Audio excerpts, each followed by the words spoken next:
right, what's going on, everybody? Welcome back to episode 20 of the Double Dribble Podcast. As always, I'm Destin. And I'm Drew. It's true, man. We got a couple things on deck today. Man, that was some fun Crazy first basketball round game. so far. Yeah. Nah, man, it's been wild. Yeah, that first And 3 series could potentially all end today. We're gonna see. yeah, it's the Celtics. They can win. They can end it today. The Suns could end it today, and the Nuggets. Yeah, I'm gonna say of those, the Nuggets are definitely ending it to me. But we don't see though. So, if you out of the three, which one you think will end it the most? Like from order, one of three. Nuggets, Suns, and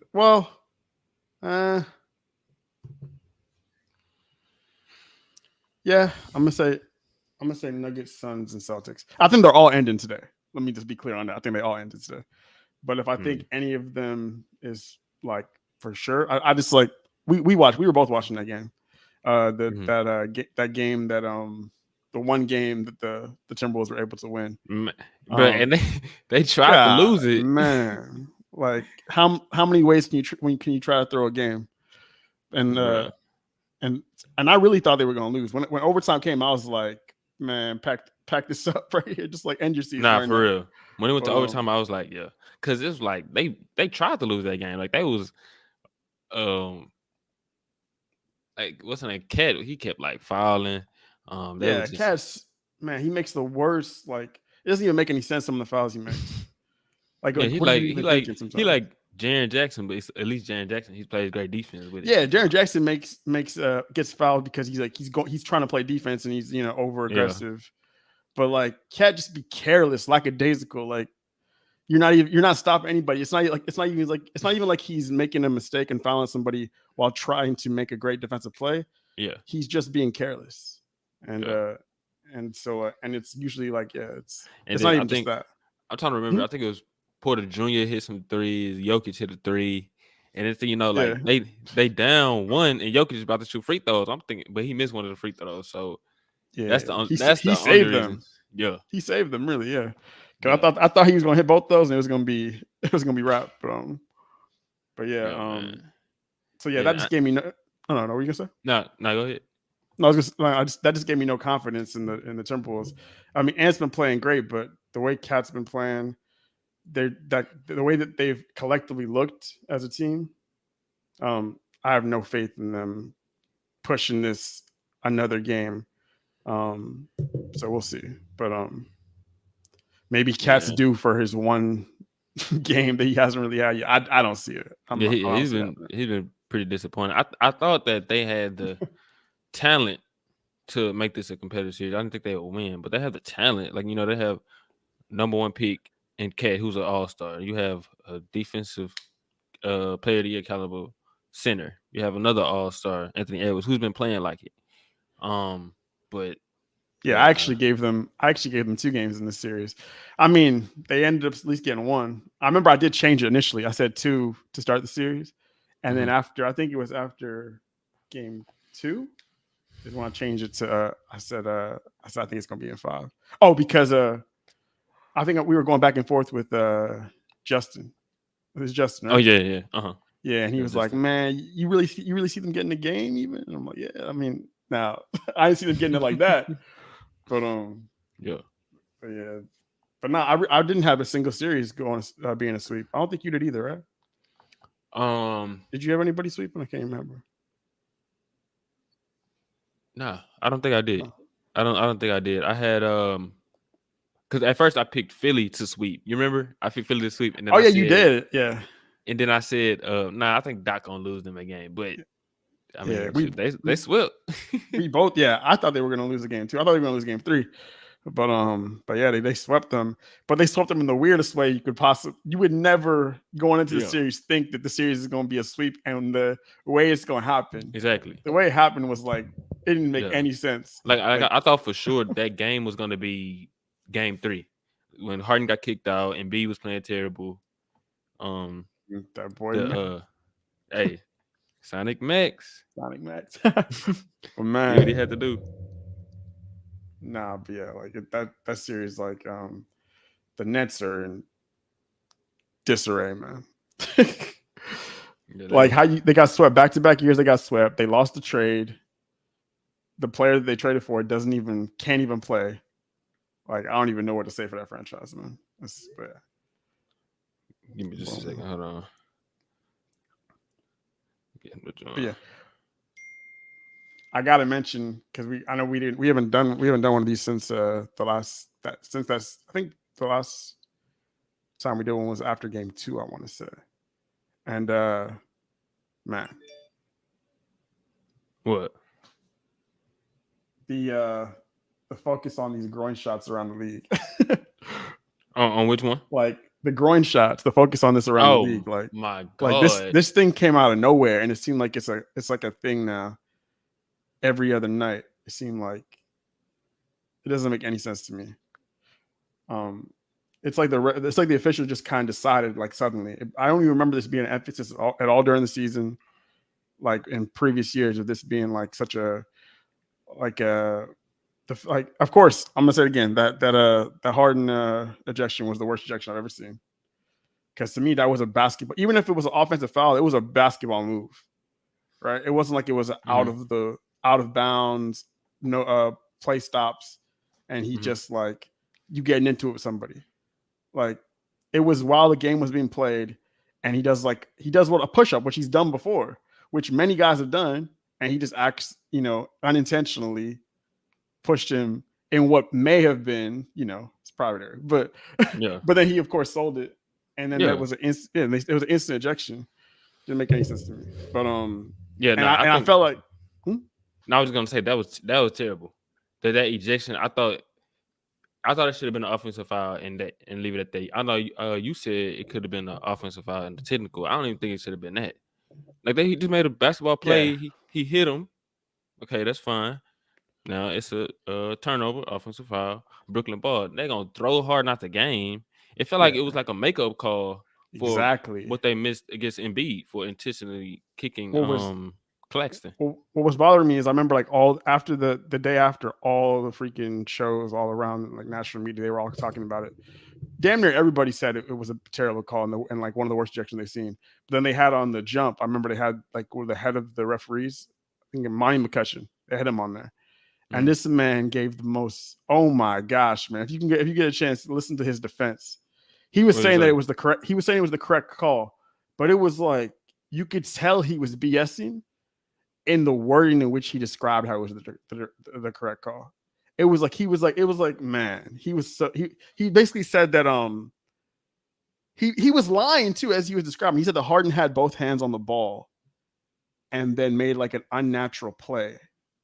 Like, and I'm like, wait, what? Like he didn't have both hands on the ball. He was dribbling he had one hand dribbling, and then of course he did he pushed off or whatever.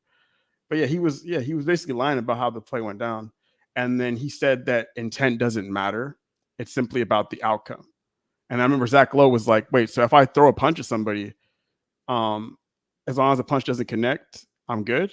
Like I'm not gonna like as long as it doesn't, or if like Embiid kicking, even though Embiid kicked intentionally, just because he missed the private area, it's better than if you unintentionally by accident hit somebody in that area. And then basically he didn't say that yes, but he basically said yes without saying that. But that's not how they've ever been calling it in the past. And we could even see like look at that play yesterday, Jaren Jackson. Yeah. To me, that play looked worse than the Harden thing, right? He hit, like it had more force to it. Mm-hmm. I don't think he did it on purpose. Yeah, he didn't. But if you want to be consistent to me, and then the ref came back, and to me, this is how I knew that it was a makeup call in the Harden thing, because the ref came back, and when he spoke on the camera, he was like, "This does not meet the criteria for a flagrant because it was above the waistline." I'm like, "Wait, what? How did you determine that?" I didn't see him go any higher than what Harden did. So like, nah, it's just because they didn't want to eject him on that play because they realized it would have been another big conversation. Yeah.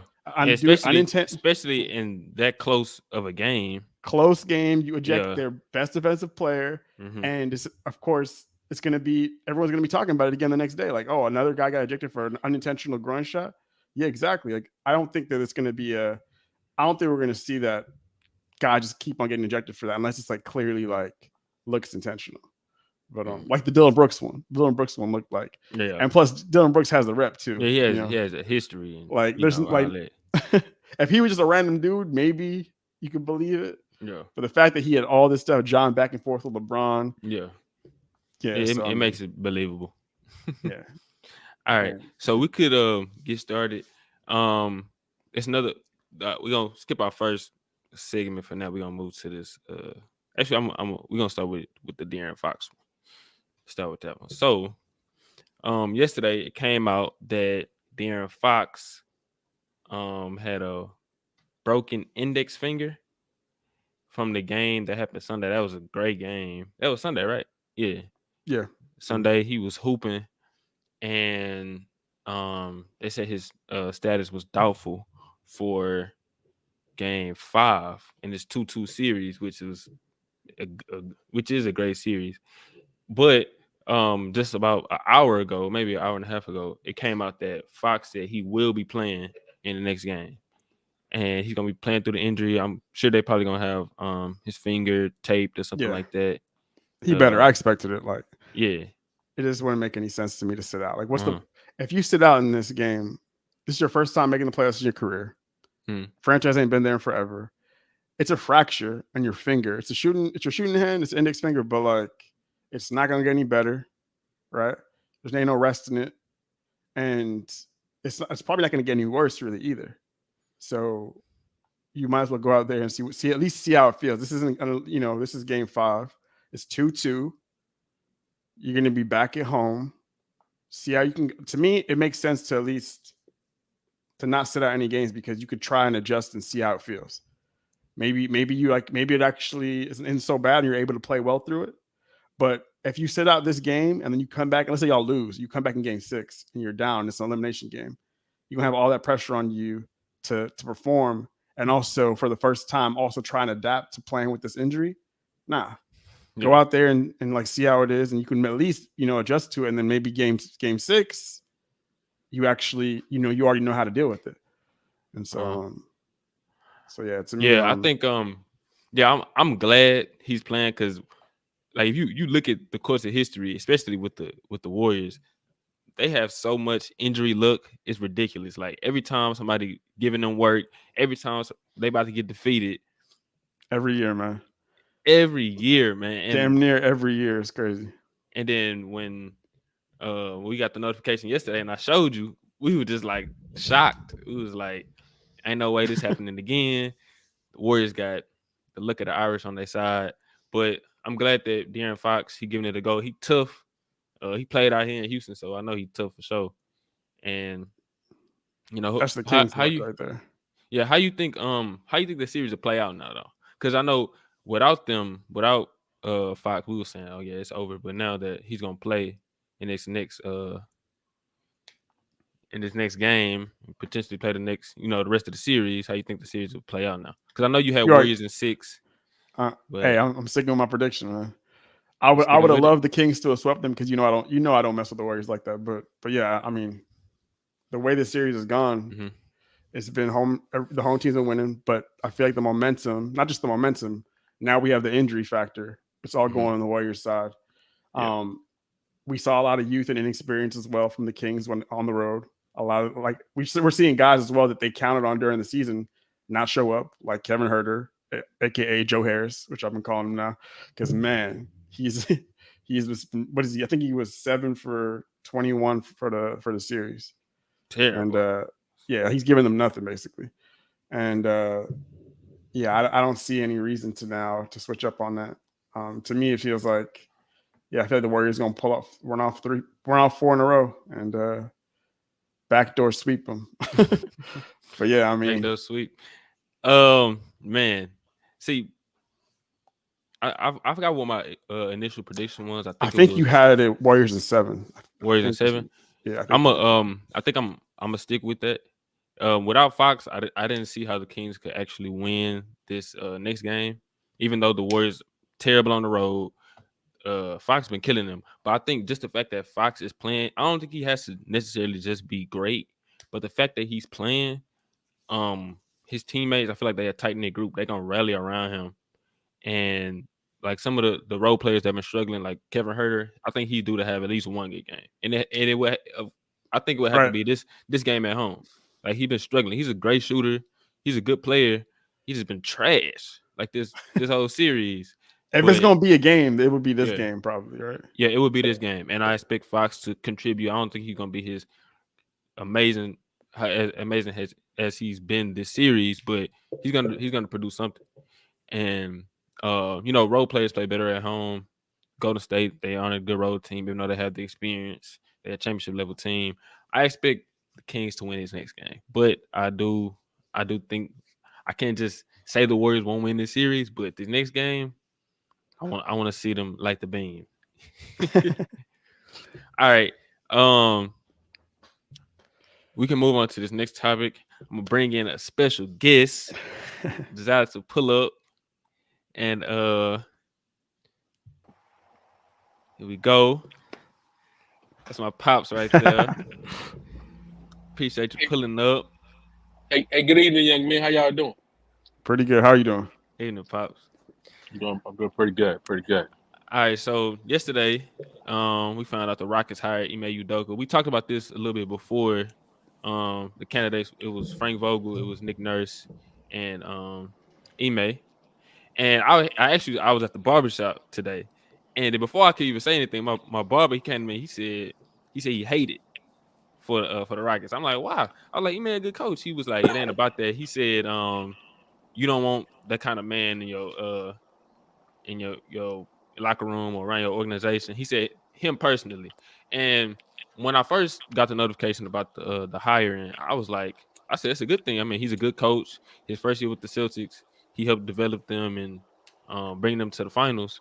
But I did start to think about the other morals and everything else that comes with Ime. So, Pops, I want to ask you, what you think about Ime being hired? You think he deserved another opportunity, or what you think about that? Well, let's back up to your barber, and Mm-hmm. he hates the pick because of this man's actions away from the basketball court. Yeah. Not really to go into the political side of that, but that man was essentially hung out to dry by the Boston Celtics organization. All right, so Mm-hmm.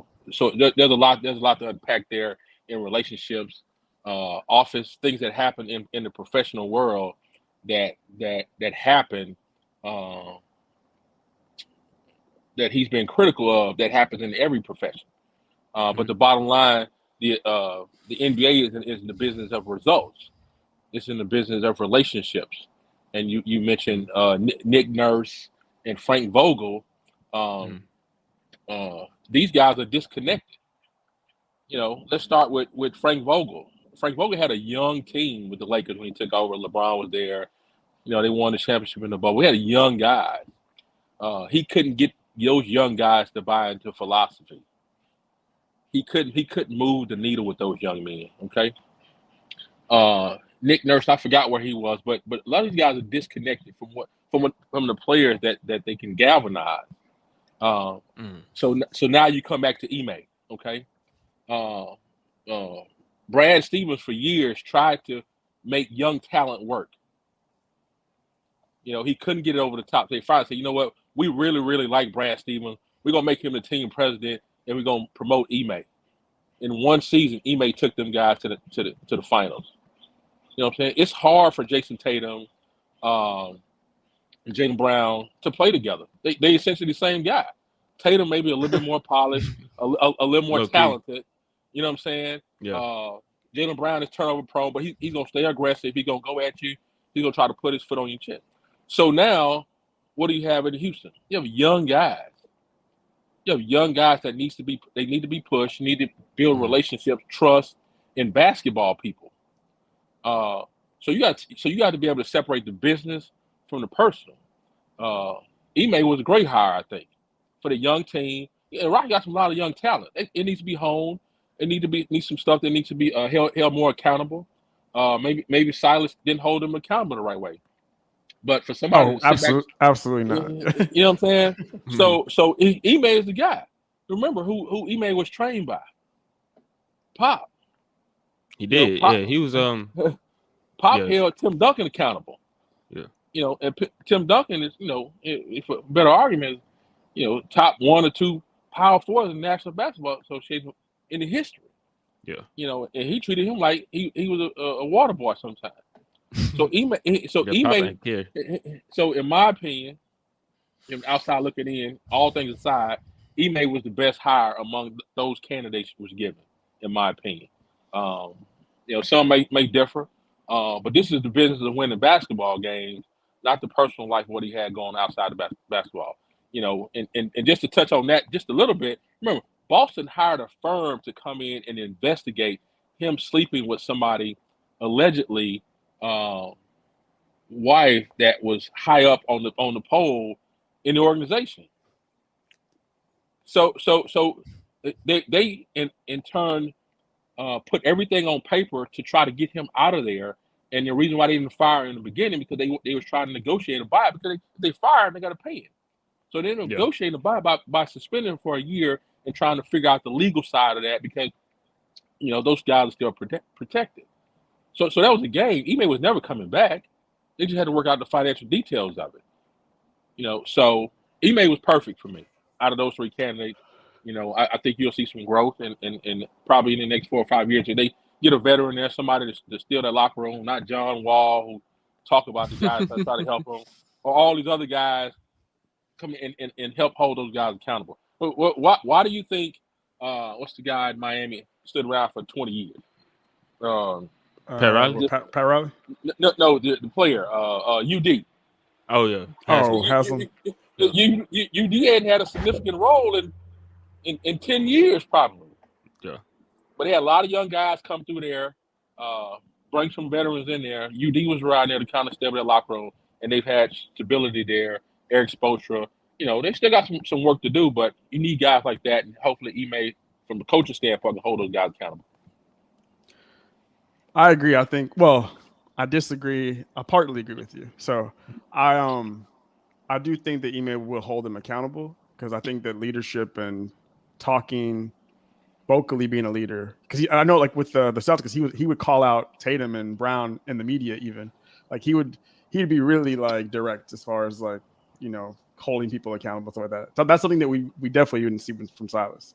So I feel like in that aspect, he's definitely nobody's gonna be getting away with anything on the basketball court, and none of the young guys, Jalen, Kevin Porter, any of those guys. My only thing is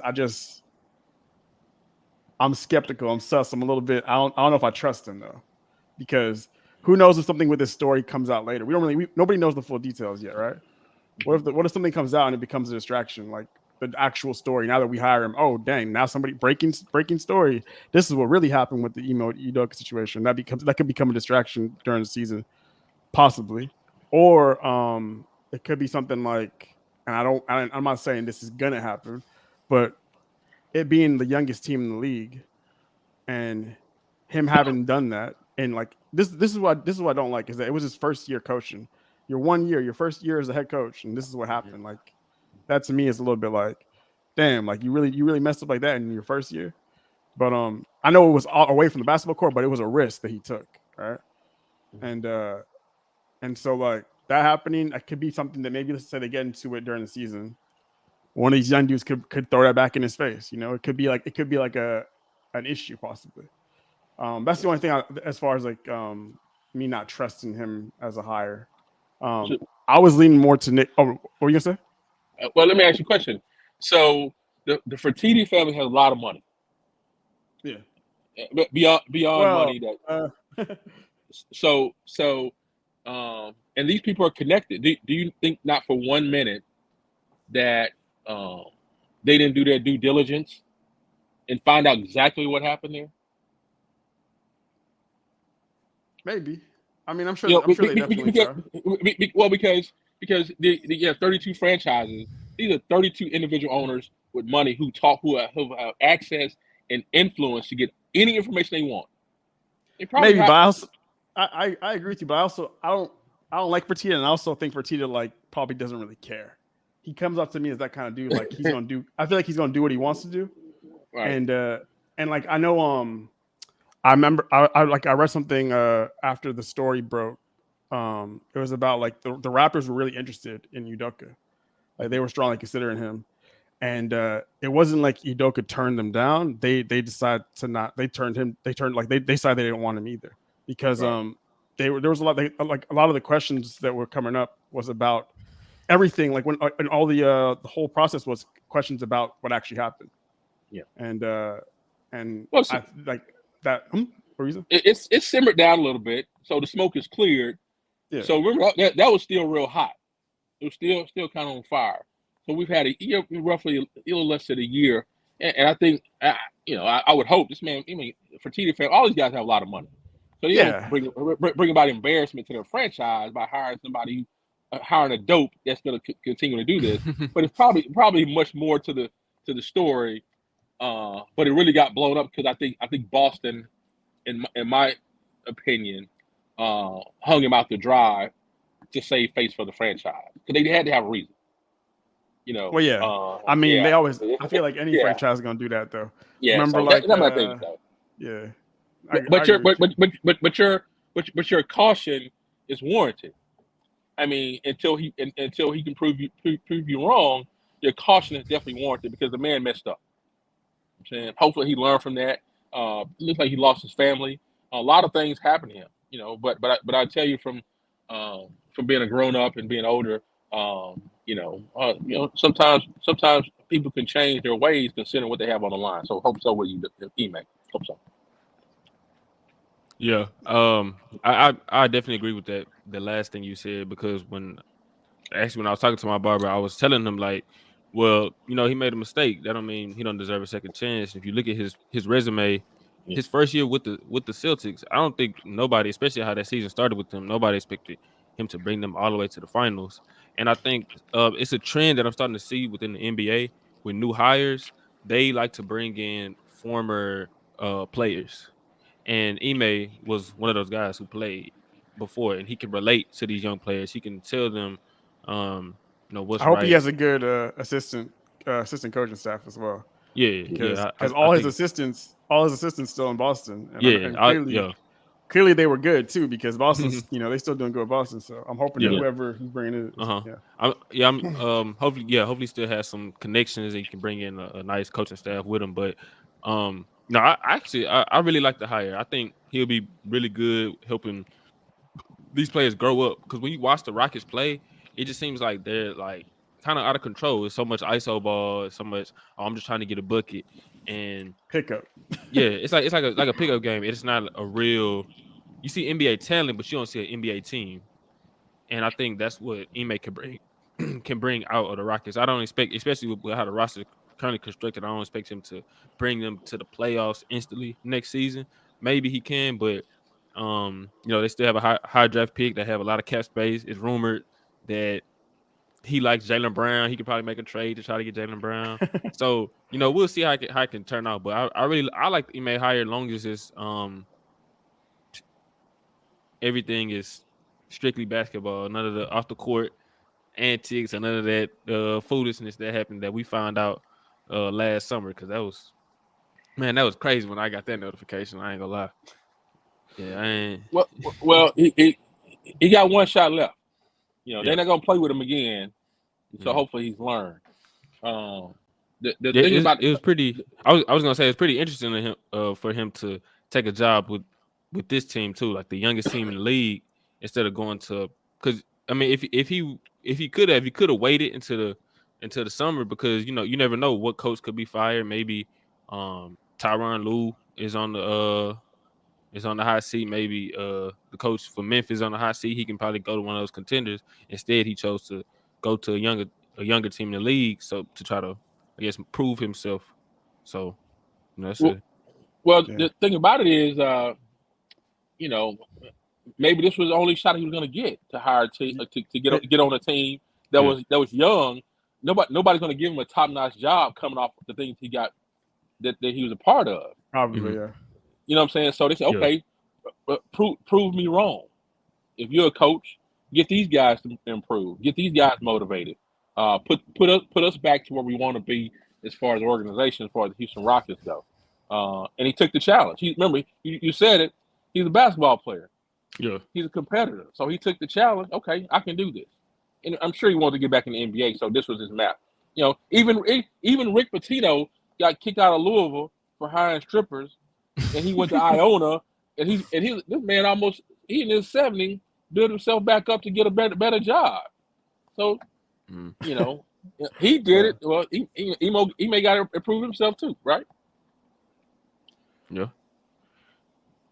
So that's the way I see it. So I wish him well. Oh no, absolutely. I hope so. I know. I support.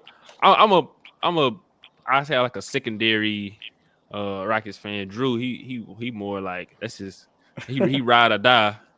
So I was pretty interested to see how Drew felt about I ride with the Rockets. I didn't ride with the Rockets during the Harden years though. You know, I'm a Laker fan. I've always been a Laker fan. Hey, Drew, you see now. but I couldn't ride with the Rockets during the Harden years because Harden, in my opinion, loved what come with ball more than he loved ball. You know what I'm saying? So extremely talented, gifted player, but he loved what come with being a ball player more than become a ball player because there was a window there for the Rockets. And they missed it. They absolutely blew it, you know. And do you think disappointing. Do you think that was Harden's fault? He was the face of the franchise. He was the man. He the reason everybody started growing beards down there in Houston because of James Harden. You know what I'm saying? Okay. I think. But was there ever a year? Okay, was there ever a year when he was in Houston where you were like, the Rockets should win the championship this year? They had some bad luck. Chris Paul got hurt. You know, final that year they went to the Western Conference Final, I believe. I think that was probably the best year. That best opportunity they had right there during that time. Could the Rockets put some better people around him? Yeah, probably. But I think they missed the window to try to get better, and I think Harden probably was the catalyst if he had been, maybe more pushy front office wise. Say, hey, get me some people because I want to win here. But Harden was loving being Harden, and I think he loved ball as much as I thought he should have, in my opinion. I disagree, but we don't gotta get too much. I know, but I know. I watched him not play defense too many times. So, no. If you're talking about the defense thing, then okay. But if you're talking about just like I feel like he cared as far as like trying to win. I feel like he tried to probably shouldn't have been on board with that Westbrook thing, in my opinion. But I feel like he did try and like get the team better, get guys around him. It was always kind of guys that except for Chris Paul ended up being it ended up working, but he just couldn't stay healthy. But Dwight, same, yeah. He never had and there was never a true number 2 option for him. Yeah, Dwight was there, but Dwight was also in decline. Yeah, he was on like the tail end. Yeah, he was a shell too. So we'll see. And now, Go ahead. Oh, I was gonna say, and now like Harden is like, now he's on decline now. So, yeah. But he got Embiid though. Yeah, but hopefully he's good. Hopefully he's healthy. A healthy Embiid is going to be a difference maker. You know, especially now with Milwaukee struggling with Miami. You know what I'm saying? So that's going to be key because the Celtics got to play defense against Philadelphia if they had to play them. They're going to play some defense. So we'll see. All right. Hey, Pops, I appreciate you coming on. Got your Hey, some hey, expert hey, analysis. Yes, hey, sir. thanks, fellas. Hey, I'm proud of you guys, man. Yes, sir. Whatever you guys do, keep doing it. All Uh-huh. right. Do your thing. Be original. Be you. You know, stay committed to whatever your purpose is. You'll see it down the road. Trust me. Appreciate Always foundational things that you build, and this is one of them. Putting yourself out there. So good Thank job, man. I'm proud of you guys. All right, sir. Yeah. Hey, I love you, man. No, you too, Pop. But hey, 20 and 20. Hey, listen. AD tried. AD tissue paper tried to get a fucking game away last night. I'm sorry. Man. Oh, wait. We can talk about the Lakers. We can talk about the Lakers. Hey, game. if you down to stick around, I know you busy, but you down to stick around because we're gonna talk about the Lakers too. Okay, yeah, let's talk about it. You watched that whole I fourth watched quarter in OT? the entire game. I didn't think Man. LeBron wanted to touch the basketball last night. I was trying to figure it out. Yeah, know? so that Lakers game, man, it was a D'Angelo Russell wave stepped up. of I did not emotions. expect him. I did not expect him to hit those threes. Like, D-Lo bailed the Lakers out right? last night. D-Lo bailed the Lakers out last night. It was D-Lo, Austin Reeves. Reeves had a big played one in the great. corner. Yeah. Yeah. Man, no, that game was pretty crazy because when I think Desmond Bain hit a 3 and we went down 7, I was like, oh nah, it's probably finna be tied 2-2. But I do want to give Ham some credit because he loves riding with I forgot who he had in the game. I think was it Rui or I think it was Rui. Yeah, it was Rui. And he loved riding with Dennis Schroeder. But he put in D'Angelo Russell, which I didn't think he was struggling would too. do. Yeah, and D'Angelo Russell was struggling. And he came out and he hit 3 threes in a row. What? And he had to put D-Lo in. Schroeder has a couple of careless turnovers. Yeah. He had to put him back in the game. Yeah, he was tripping. Yeah. So, and all of a sudden he found his three. He found his shot. Yeah. Three in a row, and kept the game in reach. Yeah. You know. Exactly. Because I was trying to figure out what LeBron was doing for the fourth quarter. He didn't want to touch it. Yeah, I'm unsure. I mean, like I guess they found like something they want to attack with Austin Reeves. He was like the main ball handler. Right. AD when he made that fall, like I think in the first half, he was kind of moving gingerly. So offensively, he wasn't. He was giving you a lot defensively, but offensively, he wasn't giving you much of anything. Right. He could hardly move. And then LeBron, when he had the ball, I guess he was trying to he kept trying to force switches to try to get Ja Morant on him, but the paint was so clogged, it was like it couldn't work.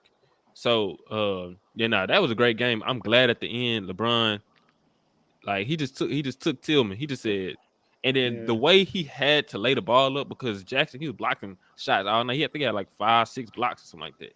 He had to kind of put it high at the top of the square, and then it failed, and then we went to overtime, and that game was crazy. Someone actually was doing a decent job in the second half on him. Yeah, for he was. Yeah, until that play, and then in the fourth quarter, like they I don't know why they had Dylan Brooks back on him. You talking about overtime? In overtime, they had Dylan Brooks back on him. Yeah, Dylan Brooks can't check that man. Well, it was just a little bit of not to analyze the game, but they were trying to go high pick and roll. A couple of things. They were starting too late. And they started it so high, and there was so much space there that the guy can go around the pick easily. That wasn't going to work. So and then they finally said, okay, we're gonna go to something else. He had 4 ball handlers on the court. Had Austin Reeves, D-Lo's on there, Anthony Davis can handle, and LeBron. Yeah. So put those guys in a situation, play off the ball a little bit. You never know what could happen. And Schroeder. And Schroeder came in, and that's what happened. Yeah. You know what I'm saying? Yeah, I think that's a big thing that the Lakers was missing. Like having that versatility, having guys that can shoot. That's why that Westbrook trade was so important, because you brought in a guy like D'Lo, you brought in a guy like Vanderbilt who can stick on Ja Morant all night. Beasley, who haven't really found his shot this series, but they also traded Kendrick Nunn for Rui, who's been huge this series, and that's what they needed, a more deep, versatile team rather than trying to stack talent and stack, 3 players taking up the cap space, and then the rest of the team isn't built correctly. And then Austin Reeves, man, I can't. You were complaining about that all season long. I've been saying that, bro. I was like, bro, we need a more balanced, versatile team instead of just top heavy, and Westbrook making $50 million. Like, come on, bro. Like, it don't make sense. And I think I'm glad we pulled that out, because I would have been mad, because that's the only thing about Lakers games. You be up so late, and then you either gonna go to bed like you're gonna go to bed late regardless, but you either gonna be stressed or you just gonna have like a sigh of relief. And I hate being stressed. We gotta talk about John Morant and this man. Like, what is he doing? I don't even understand what he be doing sometimes. I don't think he care about his body, bro. He had like probably like 4 or 5 possessions in a row where he just ran in the paint with like 3 dudes collapsing on him, and he's still trying to finish. And there's guys wide open he can kick it out to, and he's just still taking blowing contested layups, throwing his body in the air, trying to get a foul call with no hope of even finishing a layup or dunk. Like that offensive foul on LeBron, it made no sense what he was even trying to do there. Like, just running in there and jumping. He could have passed to Tillman. He could have did a Euro step. Instead, he tried to want to jump over LeBron or something like that. Yeah, like, that's experience or lack of experience, knowing the situation. I mean, this is their first time there. I mean, they're a 2 seed. And they ran through the West the best they could. A lot of young talent, a lot of young legs. But this time of the year, you got to make the right basketball play. And oftentimes last night he got in a situation where he didn't make the right basketball play. And he was reminding me of Westbrook a little bit. I'm gonna be honest. Yeah, he was getting straight tunnel vision, just like going to the rim, not seeing any of his. Like, the one time he saw somebody was that end of the game, but it was really because it was a break. Yeah, he just dropped that little behind the back pass to Desmond Bane, and Desmond Bane was cooking too. Yeah. So he should have been trying to feed him more. Like, so it's just he was the guy making shots last night. Yeah, exactly. Yeah. And what made it more annoying is every time this man went in the paint taking these tough contested layups, he would land on his hand and he would be like yelling in pain. I'm like, if it's hurting you that bad, why are you forcing all these layups, sir? It don't even make any sense. Yeah, he wasn't like he'll do that. He'll force the layup, and in a rugged game like that, you have to be like obvious contact for them to really call a foul, because this playoffs. You can't just try to go in and try to force some contact like that, and then it has to be like a clear foul. And then he complaining to the refs while the Lakers getting back, and they on like a 5-on-4, and then I don't know. I think the answer to that for Ja, I know his hand hurting, but he has to develop a mid-range shot, because especially going against AD, LeBron, Rui, Vando, those big guys who's really good defensively. You got to have that mid-range shot coming up that pick and roll or that 3-point shot. And right now, all he got is that floater, which is AD. AD is right there every time. Yeah, he got to improve that floater. Or getting to the paint, which, I mean, he had some dunks yesterday, but he not gonna. He not gonna do that every time, especially with a defender like AD in the paint. So I think he has to slow down. He has to be smarter instead of trying to jump in all into people's body, because he almost broke his hand in game 1 trying to dunk on AD. And then he was back doing the same thing that got him injured. Back doing the same thing, and he needs to get a jump shot. Pretty much, like, you remember I text you when he started shooting. He started shooting better after he messed up his hand. I'm like, bro, he shoot better with a broken hand. In game 3, he hit like 6 threes. Yeah, exactly. And then they came out with that commercial with his new shoes, which they hard, by the way. They came, and then he was hitting jump shots in the commercial. I'm like, man, this commercial fake. Ain't no way John Ray hitting all these jumpers in the commercial. Yeah, that was fool's goal. Game 3, him hitting all those threes. Yeah, that's why I was like, well, we beat them and Josh hit 6 threes. I was like, yeah, we good. Yeah, the other thing is the Lakers they start off with Vanderbilt guarding him. He's long, athletic. Mm-hmm. He's quicker than as far as defensively, better than Reeves, and then it keeps D'Lo and Schroeder from getting in foul trouble. But the problem is late in the game, they didn't have Vanderbilt because Vanderbilt, he's scoring liability. Yeah, exactly. So he not, so, and that was the part right there. So, I'll pick my poison. I know it sounds crazy, but I'd rather have Ja Morant going out of control than have Baines basically abusing anybody who was guarding him last night. So Bane was definitely on the mission.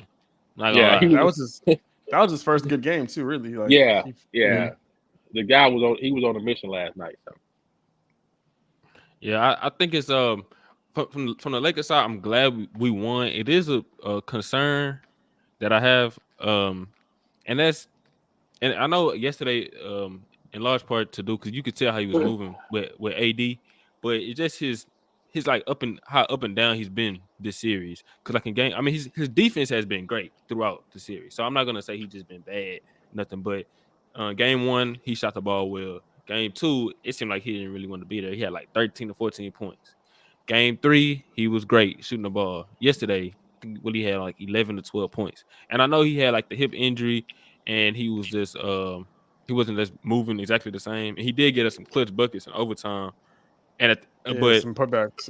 but I believe we're gonna win the series. But to move forward to get to the finals, as I think we can do, I want to see more consistency from him on the offensive end of the floor, because it seemed like every time a team like sends a double his way, so like most of the time it's like it hurts the offense, especially when we have Vanderbilt out there. It doesn't bode well, and he isn't as effective offensively. It's like he'll have a great game, then he'll be trash, and then it go up and down offensively. Yeah. I think if he does, oh my bad, you can go. No, go ahead. Yeah, go ahead. Oh, no, I was gonna say if he does this in round 2, I think y'all ain't. I'm thinking it's gonna be the Warriors. I don't think y'all beating the Warriors if he plays like this. Well, the one thing I would say that he needs to go faster. He'll get it and hold it like he needs to reset his body. I mean, have it. Get to your spot. Take the ball in your spot. Don't try to get there by dribbling and putting the ball on the floor, and then they sagging back and you get people around you, and anything can happen from that. Go quicker.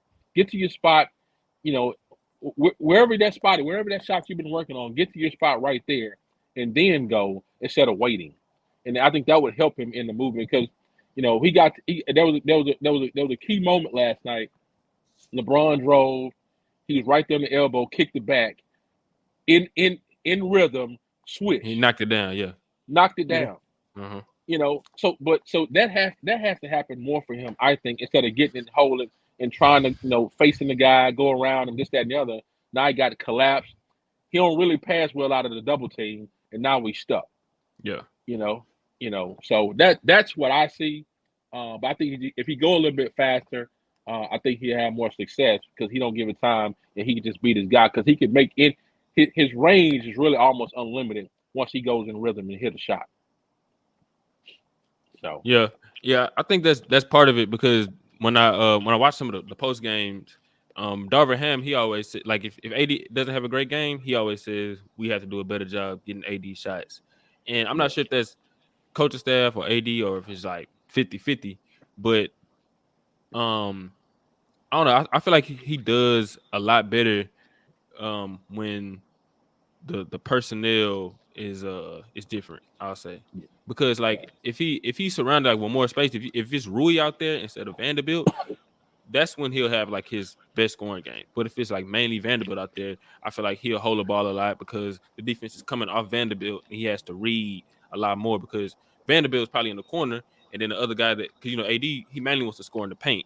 So if he sees a guy in the paint, then he has to read the defense and do whatever. So yeah, I don't know. I think it's him too. He has to go faster, like you said, but I think the coaching staff have to do better in getting him shots, even when we have Vanderbilt out there, because we need him to play defense, even though he's a liability. Yeah. Last thing to touch on that, and I'm gonna let you guys go. But remember when LeBron was out late in the season and AD went on a stretch, he killed it. There was spacing involved. And you mentioned the guy that comes in and needs to get hot on his threes. Rui Hachimura? No, not Rui. The other guy. Beasley. Yeah. So those guys were on a tear for a while. Yeah. He plays better with those guys in the lineup than he does Vanderbilt. Because he know they're gonna sag down and kick it to Rui, Beasley to make shots. Because he went on a stretch there where he was playing like the AD we need him to play. It's because those guys on the floor with Austin Reeves on the floor. That's when Austin Reeves, LeBron, all those guys' stock went up during that time frame because they were on the floor together playing that game. Because D'Lo got hurt right after that, so he wasn't involved in that. So you had those three main guys and two of them they just brought in that helped AD out, and so Beasley hadn't been able to get a lot of run. Vanderbilt needs to be helped defensively. Rui's been out there, but that combination right there could probably work a little bit better, and that may be the way it goes if they advance and then play against the Warriors. I think they could take the Warriors personally. So I don't think the Warriors is built Yeah, me too. to play with the Lakers, providing the guys that they can play defense and run at Steph Curry all night. So we'll see. All right. Hey, Yeah. I appreciate you guys having me on. You know, if there's any other topics, Mhm. especially during football season, y'all continue to do this basketball. Let me know. I'm almost game if I don't have anything going on. I appreciate the invite. Yes, sir. I appreciate you coming on, Pops. Hey, no problem. Y'all have a good night. All right, you too. All right, man. Yeah. So my Pops, he know a little ball, man. He know a little ball. A little, he know a lot about what you talking about. Yeah. No, that was good. All right. So we'll move on to the next thing, and we're gonna talk about one of the most surprising things this playoffs. Before you go on, I can when I first saw your pause get on there and he was blowing the smoke, I was like, man, I would love to see him versus Ticket right now. Oh man, hey, my about to kill Ticket in the debate, man. Man, Yeah, for some reason that was the first thing that came to mind was like literally him versus Ticket or something. Yeah, Ticket. He got the hookah. My pops got the cigar. He don't do that hookah. He grown man. Facts. Yeah. All right, so our next topic. This is one of the most surprising things, probably the most surprising thing I'm gonna say in this first round, and the Milwaukee Bucks, the favorite, the team with the best record in the NBA, the best player in the NBA. Debatable. Well, yeah. I mean, no. I mean, I'm not so. I'm not so pushing against that. I pretty much agree. Like you could say that he's but I mean, like he's been hurt. Yeah, true. But I'm just saying, are now on the brink of elimination. They down 3-1. I want to see if I can get one of my guys on here who the Bucks fan, because he said, oh Lord, yeah, because he said they was gonna win in 6. Yeah, I can't even really hold it against he gave him, because yeah, I know. But he gave him respect. He said it'd be 6. I said 5, really. But yeah, I said 5 as well. But to be honest, if I knew Giannis was gonna play one game, basically one in a game in a quarter, not even I think he played like a quarter, right, in the first game. mm-hmm. Then yeah, I probably would have said 6, but I probably still would have picked the Bucks. Yeah. But damn. So what you? Matter of fact, speaking of the Bucks, got my look. There you go. I would never lose faith in my Bucks. Hey, so damn, he even got to hold up. He even got to fear the deer back there behind him. I'm done. So on the scale of 1 to 10, how nervous are you right now? For your Bucks, man. I say about a 7. At least a 7. Yeah, about a 7. You said 1 through 10. See, if you said 1 through 100, I would have been like 90 at least. I mean, you might as well say 9 then. Man. I just feel like we can't keep a lead, man. I literally was watching the game with my homeboy and my sister, and I went to the bathroom, about to go get my car. Get to the car, I'm like, check the score, because I know we up by like 10 still. My homeboy tell me like, man, y'all down by 1. I'm like, by 1? It's like 2-3 minutes left. How they just scored that quick? And that whole amount of time, Jimmy Buckets was going crazy. Did you get to ever see like what actually happened in that run, or you just like No, I didn't even see it. I was just trying to hurry up, get to my vehicle. You would have been sick. Pick my sister up and go to I even told him to put it on his phone while I was driving. I couldn't look at it, but he was telling me everything, and I'm just like, "Is you serious, man?" He was like, "Yeah." He was like, "It's looking bad for y'all," and they just kept getting turnovers, and I was just like, Then Middleton fouled out. I was just like, oh man, I want to cry. I really wanted to cry, but I was just like, man, what I think they should have done was never sat him out in Game 3. They should have let him play. That's what should have happened. Not gonna lie, I'm nervous for the Bucks. I agree with you. I say maybe about a 7 though, and here's why. I think you got like an echo, some Fly. I'm sorry. Hold on. Can you hear me better now? Yeah, I can hear you. Okay. But no, what I was saying was when I watched the game yesterday, I felt like the Bucks outplayed the Heat. They definitely did. For most of the night, they did. Yeah, they did. And then it took a super heroic effort from Jimmy the best Butler. performance of his life. Yeah, like, the career. best performance of his career, his life. He had an out-of-body experience. He was hitting step-back threes. You know, Yeah. Jimmy Butler's cooking when he pulling up in transition. Pulling up for three in transition. Like, yeah. And then they end up winning the game. I think it did expose some issues that the Bucks have, especially with Middleton and Drew Holiday, who are great players, but they showed their inconsistency sometimes. And late in games, Giannis, he just want to run over people instead of actually getting the bucket, because they could have actually won the game if he just kind of went toe to toe with Jimmy. But I definitely Brook think Lopez was going toe to toe. Yeah, it was really. I'm not mad at Brook for his performance. He did good, but I thought Giannis had a great game too, especially Giannis had a great game. He played well as well. Yeah, especially given his back was giving out on him. But it just depends. On him. Yeah, but I think I fully expect the Bucks to win this next game. Yeah, we can win it because we at home. But only thing I'm worried about is when we get to Miami. Yeah, because you got to go back to Miami, and I think that if the Bucks win that game, I think they win in 7. I think even because like if they win, I don't think Miami will win in Milwaukee for Game 7.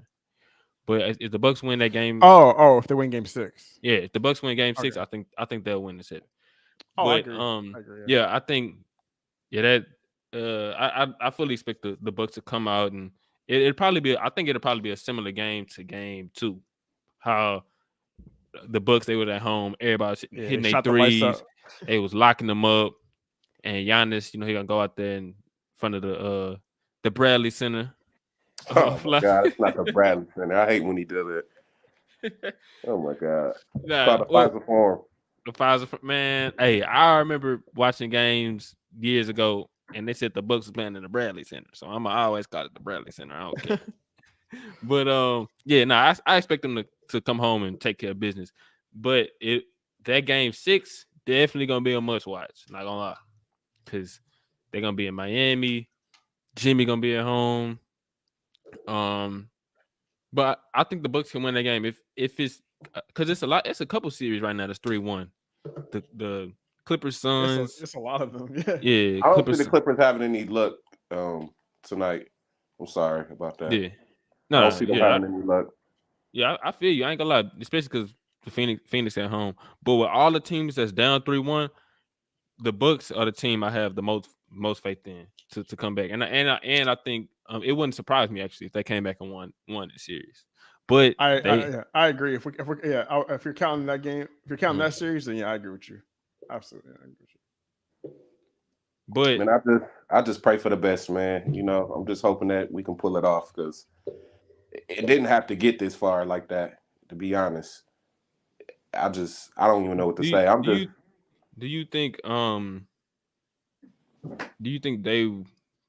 they regret like sitting Giannis for Game 3? Because I feel like they sat him thinking that they can still. I think they sat him. They could steal a game in Miami, but or just thinking like, okay, it's fine if we go down 2-1 because if Giannis come back for Game 4, we're gonna win Game 4. I think that may have been the mindset going. I think that was the mindset, but then they could not envision this Jimmy Butler performance.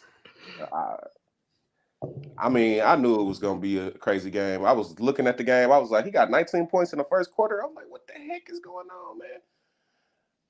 I was just like, man, I was just surprised. I couldn't even believe it. I was just like, how y'all give up a 10-point lead, and I don't even know how many minutes and seconds it was. It probably took me 3 minutes to get to my vehicle and get in the car and literally ask my guy, what's the score? And I was just devastated, man. I don't even know what to say. It was literally like every bucket that they needed to make, Jimmy Butler hit at the moment they needed it. Like it was like every single time. It was like, okay, like another shot, boom, you hit it, pull up, hit it, step back, hit it, just like. And then I think he forced like a turnover, got a fast break dunk. Yeah, he was. It was for most of the night. He was just carrying the Heat most of the night while y'all were up. The Heat, the Bucks were controlling the game. Yeah, like it was I think it was a 13-point lead in the fourth quarter, if I'm not mistaken, 12 or 13, something like that. Like it was 15, and then I think when I like got ready to start exiting the place where I was at, I would say Jimmy of course was huge. I think Caleb Martin was huge for them too. Yeah, I forgot about he did have some. He had some. He played some really good defense too in the game. Especially when he hit that shot in Giannis' face and he did like this. Yeah, he hit him with the FaceTime. I said, "Oh, fly devastated, man." Yeah, I don't even know I'm hating all this. I got plenty of family members and friends calling me, asking me how them Bucks doing and all this. Y'all gonna get? I'm just like, oh, okay. I'm like, okay. We've been here before. It's okay. I think I can do it, but it's interesting though. I think even if y'all come back and win the series, that back injury for Giannis is still gonna be there, and especially going against I think who they will play next round. I think we play whoever the winner of the Knicks and Knicks and Cavs. So let's say they go against the Knicks. We definitely gonna need Giannis. Yeah, for sure. I think y'all can definitely beat the Knicks, but like as you can see in this series, Mitchell Robinson he kind of beating up on Jared Allen and Evan Mobley. And then, and when Giannis come in the paint, so Mitchell Robinson, he probably gonna give him that elbow, beat him up a little bit too. So, it could be a lingering injury. I feel like that type of injury is one that you gotta rest, especially falling like on your back like that. He rested it for a little bit, but now that he gotta go hard to try to win this series in 7. See how well he performs, because falling on your back like that, that's some serious stuff, man. I don't know. Yeah, I feel like this is the most for sure thing to me that they're gonna win Game 5. I feel like it's just definitely going back. Paolo just won Rookie of the Year. He did. Yeah. Well deserved. Paolo, okay. I mean, it could have went to Max Christie. No, just playing. Get the hell out of here. Max Christie. Oh my God. Hey, Max Christie in the playoffs, man. Show some respect, Max Christie. Yeah, Udonis has them in the playoffs too. All right, you had something else to say about this Bucks thing, Drew? I mean, they just better win Game 5. I feel like there's no reason they shouldn't win this game. I don't think Jimmy's gonna repeat this again on the road. You have Giannis back. He showed he was still able to play well. Yeah, they should be at least push it back to Miami, and we go see what happens. But yeah, this is just, I don't know. It's a tough series to see what's gonna happen, because I feel like the Bucks could definitely come back from 3-1 and win this series. But also but then seeing what Jimmy just did, I'm like, I never expected him to have a performance like that. 56 points. So I'm like, it was pretty crazy, especially given that the defenders that's on Milwaukee. I mean, you got 3 potential first team and second team defenders. With Giannis, Drew Holiday, Brook Lopez, and I understand it's team defense, but dang, 56. That's pretty crazy. Yeah. I don't know what to say, man. I'm just speechless. I just know we're gonna win Game 5, and when we go to Miami, we gonna have no choice but to play defense. I That's the key mean, word, defense. yeah, y'all go to Miami. Really, honestly, the same game plan, same way y'all played, probably gonna work. Probably could work this next time. We gonna see. Yeah, because I thought I just the Bucks, they outplayed Miami like that game. I thought it was working, and all of a sudden they won. I think Miami went on like a 13-0 run or something like that. Like Jimmy just went banana, not 13-0, but Jimmy just went banana. I was like, bro, 56. I don't know. I don't know if I can see him replicating that, but hey, playoff Jimmy, man, playoff Jimmy might be real, Drew.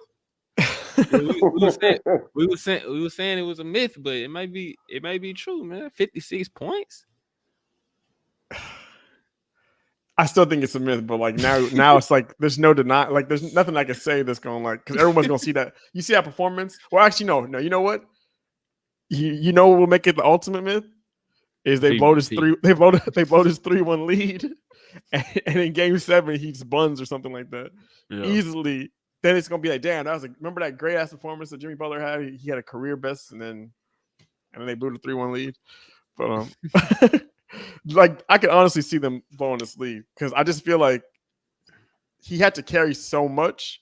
I remember that game he had against the Celtics series last year. He dropped like 45, 46. Yeah, in Game 6. Yeah, and, yeah. And like it's an amazing game. Yeah. Oh, sorry, it was the game before then. I think it was the game before. Like he had like a dud, right? He was like it's not good. Game 5, right? Game 5. Yeah. So like, I don't know. We could easily see him follow that up. I mean, that'll probably be. It could be this game coming up, but the thing is, back in Miami, they relying on him to do a lot. They're relying on him to like, especially because they needed every one of those points, especially because Tyler Hero is out for them. So yeah, he's out, and so just like I'm like, can he really do that again? I mean, it's possible, I guess, but like I just feel like I just wouldn't bet on it. So the question is, how is Giannis like good enough to continue playing, and can he play well and be effective for the rest of the series to try and push this comeback? Drew Holiday has to play better. He's been very inconsistent, like he is kind of like routinely in the postseason. Yeah, like you don't really know what you're gonna get, but I expect us to get that step back three locked in Drew Holiday this next game. We're gonna see. I expect the defense to be locked in. They're gonna be playing at home. I think that their shooters missed a lot of open shots last game. I thought Condon, Grayson Allen, what's the other name? Joe Ingles. I feel like they make a lot of threes when they're at home rather than on the road. And Pat Connaughton. Yeah, Pat Connaughton too. It's gonna be interesting though. Let's say Miami does win this series. You can look at I want to say the last. It would be. So they had played the Heat. They would have played them this season. They played them 2 years ago in the playoffs, and they played them in the bubble. And that means the Heat would have won the series 2 out of the 3 times. And now it's unfortunate this series began with Giannis being out, of course. But because I do think the Bucks at the very least would be tied, in this series. Yeah, I think so too. Mm-hmm. But it'd be interesting to look at. I already know. I can already hear some of the narratives about the Bucks. If they lose the series to the Heat, and that goes with every team. But I can honestly, if Giannis didn't get hurt, I think it would be 3-1 the other way. Honestly, I mean that's what if he was like healthy, he didn't get hurt. I think this game that Jimmy just had this last game that would have been the one game right there. Yeah, because I picked him. I picked Milwaukee in 5. Yeah, but shoot, it could be reversed. It could be Miami in 5. That's gonna be crazy, man. Bucks and 7. Bucks and 7, man. Hey, first it was Bucks and 6, man. It's Bucks and 7. I mean, Now There's not a lot of- there's- maybe it's about to be Bucks 1, 2, 3 Cancun. Oh man, it's all right. We got another year to try. If it goes, I won't be mad at Miami. I'll just take my hat off to them. I can't be mad about it. Respect. Okay. I just know if Miami get through there, they gonna have trouble with the Knicks. For sure.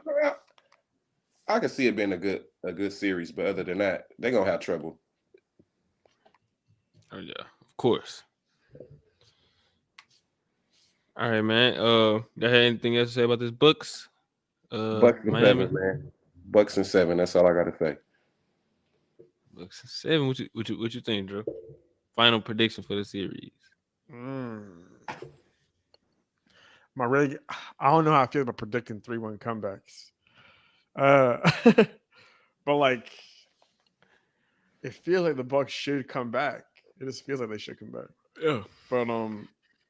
But every time, like, we've been underestimating and second guess. I mean, obviously injuries played a factor. The injury is not going away though, so who knows how much it could impact Giannis going forward. Like, if it does impact him, he has a subpar performance, or that's the thing. That's kind of that's something that's giving me cause for pause.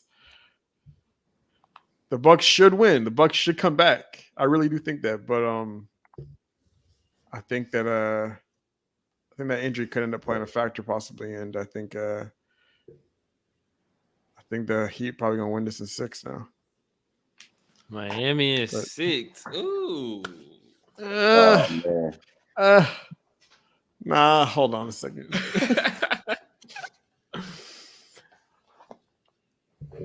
You meant to say 7, right? For the Bucks. Man, it's tough. You know what? It's tough. This is a tough position for us to be in. I mean, they just need to go out there and play and stop Jimmy Butler, man. Everybody, stop all the fast break points, all the shooting, stop getting in foul trouble, make the right passes. I don't know what to say, man. I just hope they can pull this off, man. I'm hoping and praying for it. You know what? Damn. I don't think I've ever predicted a team to come back from 3-1.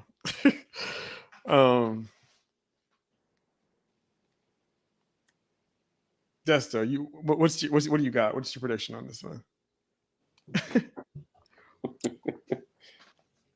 Oh man. You know what? Bucks and 7, man. I'm gonna predict the 3-1 comeback. I've seen it done by the great ones before, and I'm gonna predict a 3-1 comeback for the Bucks. I don't believe they're going out like this. They can't go out like this. They go out like this, man. I don't know, man. You might have to trade Giannis to the Lakers, man. But now, yeah, I'm a stamp that. I think the Bucks 3-1 comeback because I don't know. I don't think. I mean, of course they're on the brink of elimination, but as far as like watching the game, yeah, I don't. I feel like I still like even yesterday. I felt like the Bucks were the better team, and I just feel and I just feel like Miami closed. Jimmy had that out of body experience, and I'm gonna continue to ride with the better team. Like even yesterday, I saw a better team, and that was the Bucks. And you know what? Giannis' injury is a concern, but I'm gonna still say Bucks and 7. Though. Shout out to Miami though, man, making it. The more I think about it, I'm like, that really was the first full game Giannis played in the series, and it took Jimmy having an insane performance for them to win that game. I expect him to be. I expect them as a team to play better in Game 5. So he goes back to Miami. Ugh.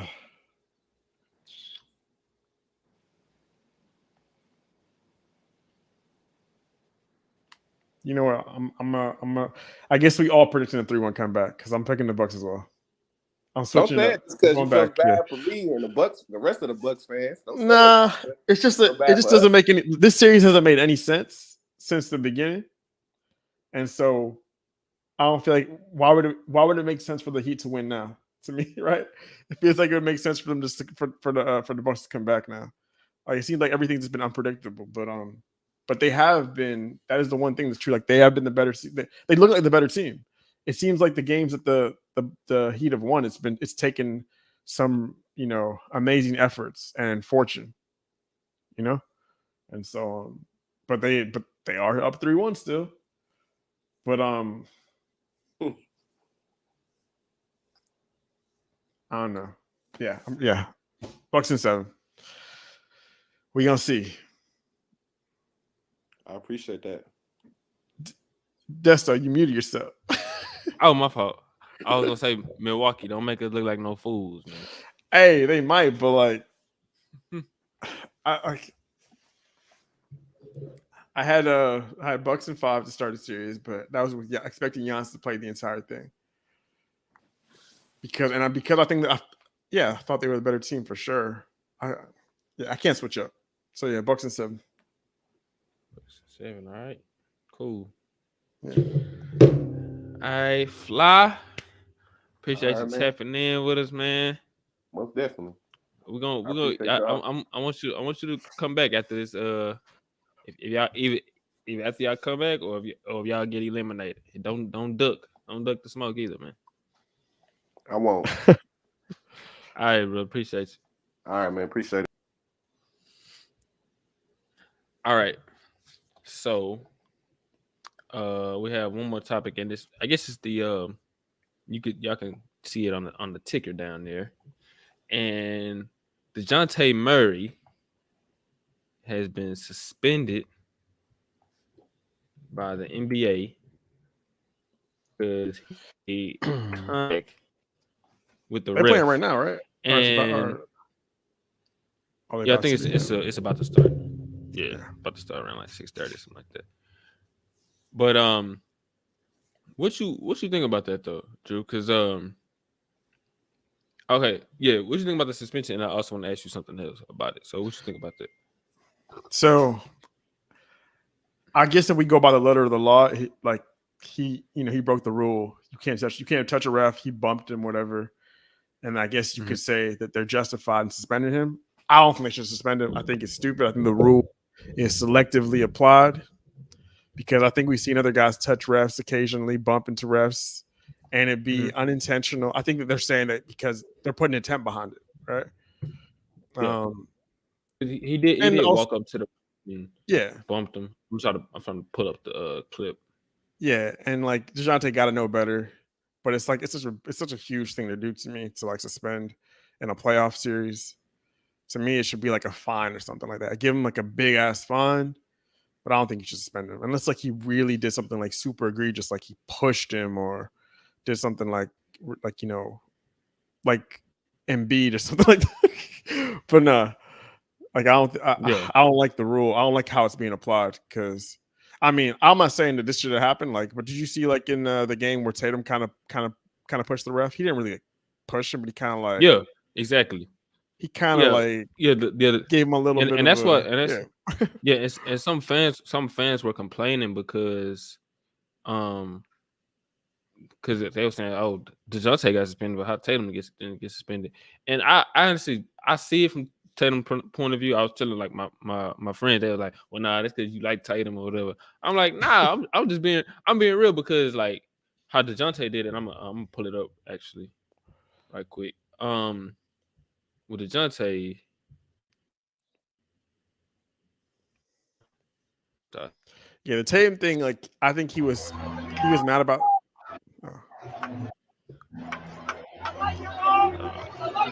Come back. You see, he walked up to the ref, got in his face, bumped him, said something to him. You see the ref, you see the ref looking at him like, "What's wrong with you?" Yeah, but this is after the game, too.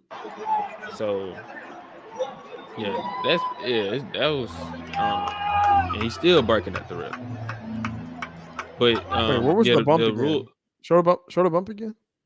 Yeah, let me go back to it. right here. Went to the ref. And you see the slight bump that he did to him. I don't even think it was so much the bump. I think it was mostly what he said to him. But the bump is what they're going to use. But I think the ref probably got really mad about whatever he said, and then he probably went to like the league office or complained, and something they probably mentioned like, yeah. I think the ref probably made it an issue. That was the same ref though that Tatum bumped. Exactly, Yeah, and and did you see in the Tatum clip, he looked pissed off in that Tatum clip too. Did you see? It looked like he wanted to do something. He did. Look at the ref's face. He did. He let him slide, but it looked like he wanted to like tech him up or do something. But he was like, wait a second, what? Like the way he was looking at him. Tatum was mad about the call, right? He was mad about the foul call. Yeah. And like, I don't think he intended to. I think he got mad about the call and he got up and he just kind of was the first thing he saw. He just was kind of pushing off. I don't even think he realized it was the ref right away, right? It seemed like he was more reactive. He got mad and he turned, he did it, and then he was just kind of in his own head, like upset. But the ref turned and looked and he was like, "Wait, what?" I'm surprised they didn't take up Tatum right there. To be honest, this is it right here. Yeah. If anybody didn't see the Tatum clip, this is it right here. He went down. His was worse. His was worse, but I don't think that it was intentional. In a way, You think his was worse weird. than Like, Dejounte?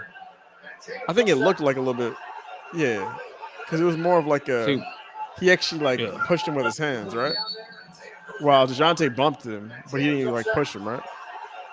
Yeah, Dejounte's was more like a chest bump, and Tatum's was more like a get out my way type thing. Because I think the difference was, I think Tatum's was the fact that I think he took a hard foul and he got up so fast. The ref went over to him on some like trying to maybe think he about to do something.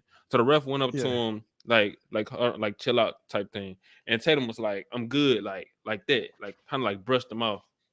Whereas honestly, Dejounte, I legit only think the difference, or I mean, I agree with you, but I think the only reason and the difference in why they suspended Dejounte is that Tatum did his, but he wasn't showing any like ill will towards the ref. He wasn't talking shit to him. Yeah, but Dejounte was clearly trying to send a message of like, nah, I'm talking down to you. Yeah, like he walked up to him and he said what he said or whatever. Tatum was more reactionary to the ref coming up to him. And I bet you if Dejounte just like had bumped into him and just kept walking, probably wouldn't have got suspended. If it was just like if he just did like if he just played it off like he had a bump, was walking by and had a bump and just kept going, didn't look at him, didn't say shit, probably would have been good. But the fact that he bumped him and said all that and kept on talking and barking, it made the bump look like it was on purpose. Yeah, it drove and it was like, oh wait, are you being disrespectful? You talking back to him? You talking? Suspension. Yeah, and I saw Dejounte. He was talking about it because I think he was with the team at shoot around. He can't be on the bench with them during the game due to the suspension, but he was at shoot around, and he was And I like Dejounte, especially as a player. And he took responsibility. He knows the mistake he made, but he was just saying it was in response to how the game has been officiated, how the refs communicated with him throughout the game, and he let his frustrations of the game, emotions get the best of him, and he didn't want to the off season. Huh? Remember off season Dejounte? Oh yeah. Off season Dejounte was doing crazy stuff. Yeah, he was crazy. He was throwing the ball at people. He was he was out there, but he never really does things like that like in the league. But but his he let his frustrations get the best of him right there, and but I honestly don't think it would have mattered really. I think the Celtics about to take it tonight, but it definitely didn't help. Losing your second best player in especially like in the one game they won, he was huge. So I mean he's been huge for them all series. I thought he's been their best player this series. Really. Most consistent for sure. Not even a question. Yeah, so they're it's gonna need. Yeah, sucks for Atlanta, but shoot, they're bound to go home this round anyway. Yeah. I agree. We both had them I think we both had them in 5. Yeah, I had Atlanta in 5. I mean, I had Boston in 5. Boston 5, not Atlanta. I did not have Atlanta in 5. All right. Yeah, man. I think that was it. Anything else you want to talk about today, Drew? I mean, I expect all these series to be over when we get back. These 3 series that are coming on tonight. Lakers in 5. We're not coming back to LA until it's time for the second round. All right, so you gonna make a prediction on that? I'm gonna say. I'm saying Lakers in 5. I think especially watching how AD has been up and down, this should be an up game. Well, depending on how his hip, he should receive treatment and be better. But that's what I'm predicting. Like I don't think we coming back to LA. I had the Lakers in 7 before the series. I'm gonna say Lakers in 6. I think y'all coming back to LA. I think we're gonna have finally maybe a game where this will Ja actually plays a little bit smarter, a little bit more under control. Yeah. And Desmond Bain maybe a game similar to Game 3, except they win. Yeah, and I think Bain came alive. Maybe he can. I think he could continue that back in Memphis, and Jaren Jackson maybe have a good game as well. Like he hasn't had a game as good as Game 1. So I mean, I expect them to play a lot better defensively. Like it's been like an intense series defensively for sure. But yeah, no, I think it's coming back to LA. But I'm gonna say I'm gonna change it from LA in 7 to LA in 6 now. 6, okay. As long as you're picking the Lakers, man, that's cool with me. Cool with me, Drew, man. All right, that's a wrap. I appreciate everybody tuning in. This episode, this was fun. Make sure you follow us on Instagram at @DoubleDribblePod and like this video and subscribe for us, please, man. We greatly appreciate it. Got anything else to say, Drew? Nah, man. Let's watch these games. Yeah, but definitely about to tune in. Tatum going for this 30 piece tonight, man. 30-point triple-double. Oh, hell no. All right, y'all. Peace. All right.